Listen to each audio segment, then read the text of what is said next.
po sa ating lahat. Ang aking morning devotions for today ay mabasa po siya sa John 15 chapter 15 verse 1 to 17. Sabi po dito, ako ang tunay na puno at ang ubas, ang aking ama, ang tagapag-alaga. So, bago ang lahat, Lord, thank you Lord for this day. Thank you Lord for the life. Thank you Lord for the life of my employers. Thank you Lord po sa lugar na to. Let your evidence po sa lahat ng mangyayari sa araw na ito at mangyayari pa po sa susunod na mga araw. Sana pagpalain po ang aming mga kasamahan at sinaway, Panginoon, ikaw po ang kanilang itaas sa kanilang mga buhay. At sa mga makakanood dito, Lord, pagpalain mo tawa at magbuksan ang kanilang mga isip, puso't isipan sa mga mapapakinggan at ito ay tumimo sa kanilang mga buhay. In Jesus' name I pray. Amen. Sabi po dito sa si Jesus ang tunay na puno at ng ubas. Ako ang tunay na puno ng ubas at ang aking ama ang tagapag-alaga. Ang bawat sanga sa akin na hindi nagbubunga ay inaalis niya. At ang bawat sanga na nagbubunga ay nalilinis niya upang lalong magbunga. Kayo'y maglilinis na sa pamagitan ng salita ng aking sinasabi sa inyo. Kayo'y manatili sa akin at ako'y manatili sa inyo. Gaya ng sanga na hindi magbubunga, buhat sa kanyang sarili, malibang nakakabit sa puno. Gayon din naman kayong malibang kayo'y manatili sa akin. Ako ang puno ng ubas, kayo ang mga sanga. Ang nananatili sa akin at ako'y sa kanya ay siyang nagbubunga ng marami. Sapagkat kung kayo'y hiwalay sa akin ay wala kayong magagawa. Kung ang sinuman ay hindi mananatili sa akin, siya ay itatapong katulad ng sanga at matutuyo at sila ay titipunin at ihahagi sa apoy at masusunog. Kung kayo'y mananatili sa akin at ang mga salita ko'y mananatili sa inyo, hingin ninyo ang anumang ninyong nais at ito'y gagawin para sa inyo. Sa pamagitan nito'y maluluwahati ang aking ama na kayo'y magbunga ng marami at maging mga alagad ko. Kung paano minahal ako ng ama ay gayon din namang minamahal ko kayo. Manatili kayo sa aking pagmamahal, kung tinutupad ninyo ang aking mga utos na manatili kayo sa aking pag-ibig, gaya ng aking pagtupad ng mga utos ng aking ama, at ako'y nananatiling kanyang pag-ibig. Ang mga bagay na ito ay sinasabi sa inyo upang ang aking kagalakan ay mapasa inyo at ang inyong kagalakan ay malubos. Ito ang aking utos na gayo'y magmahalan sa isa't isa gaya ng pagmamahal ko sa inyo. Walang may higit pang kadakilaang pag-ibig kaysa rito na ibinigay ng isang tao ang kanyang buhay dahil sa kanyang mga kaibigan.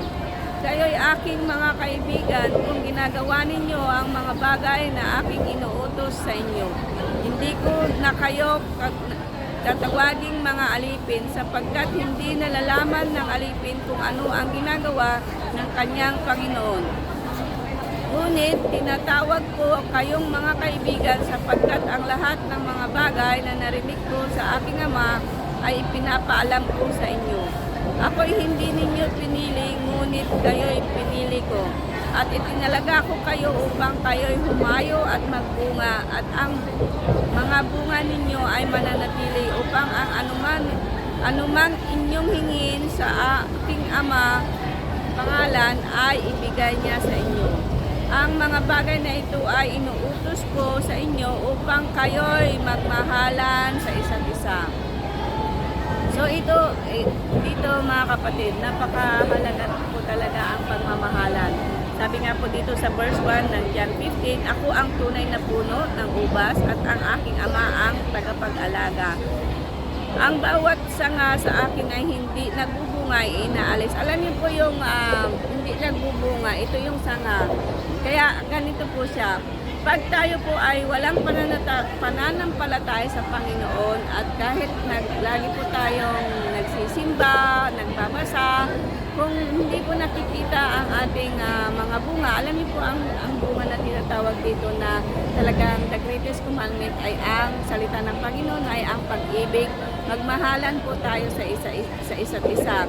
Kung ang ating buhay ay makikita sa na pag-ibig na walang kasi ang pag-ibig ng Panginoon is agape. Ibig sabihin yun, walang katulad. Hindi natin yun po magagawa dahil tayo mga human lang. But to God be the glory pag ang ating buhay ay nananatili sa salita ng Panginoon at napakaliwanag at ang sabi niya dito, magmahalan kayo sa isa't isa at yun nga ang sinasabi niya dito, kung tinutupad ninyo ang aking mga utos ay mananatili kayo sa aking pag-ibig gaya ng pagtupad ng mga utos ng aking ama at ako ay mananatili sa kanyang pag-ibig. Alam niyo po, pag nawala na po tayo, parang ganito yun yung sanga, di ba? Maganda kung ikaw yung napuputulan yung puno. Ang mahirap doon, kung ikaw yung sanga ay yung itinatapon. So, ibig sabihin, ang nawawala sa puno, ang puno kasi ay ang salita ng Panginoon. Pag ang salita ng Panginoon ay nawala po sa ating buhay, malamang at malamang po talaga mga kapatid, hindi natin alam ang tama at mali. Totoo po yung kasabihan na mas mainam na lang na hindi mo na lang nalaman kaysa nalaman mo yung katotohanan.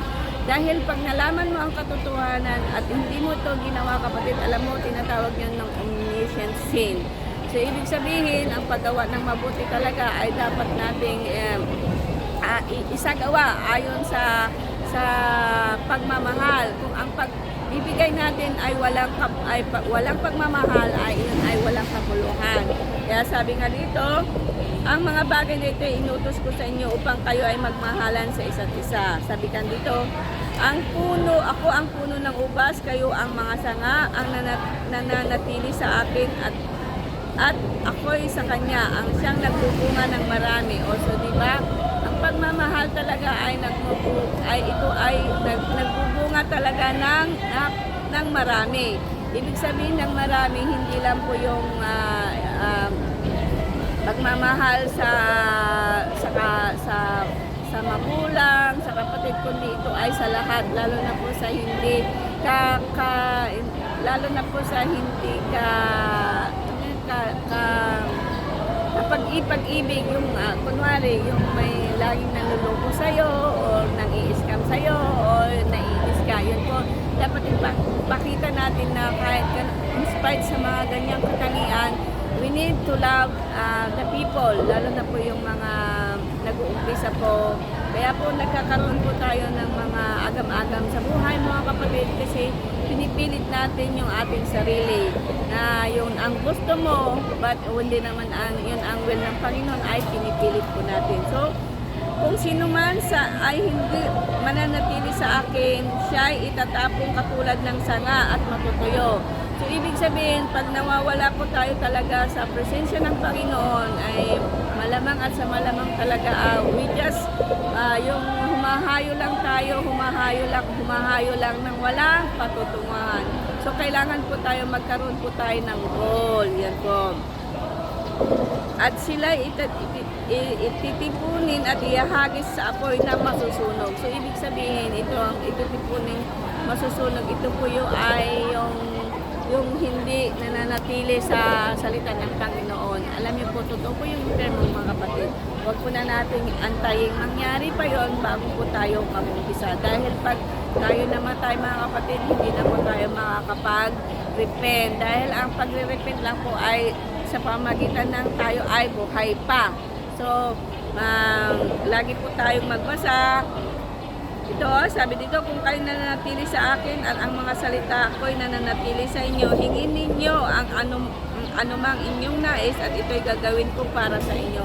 So, ibig sabihin, lahat po ng ating hiningin, as long as in the God's will, magkakatotoo po yan. Kahit sa konting bagay lang po, magkakatotoo po yan. Una-una po, alam niyo po, ang pagbabasa ng salita ng Panginoon, ito po yung pagdidisiplinang walang bahid na pamalo, pero ito po yung masakit po talaga. Masakit na katotohanan po talaga.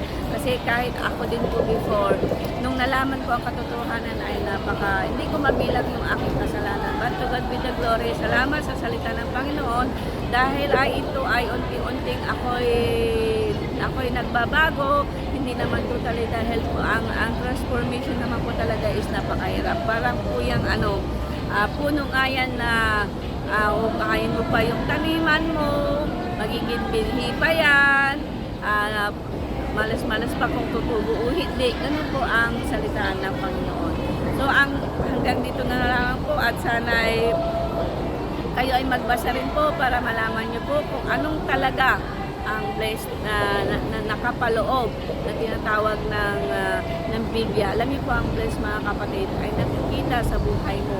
Alam niyo po, kahit wala pong nagpapalakpak, kahit wala pong nagsasabing ay magaling ka, as long as you know yourself with the Lord, alam niyo, iyon na po yung totoong reward. So, have a nice day and magbasa po kayo lagi din ng Bible dahil ito lang po ang ating guidelines. Kung gusto niyo pong yumaman, nandito po lahat.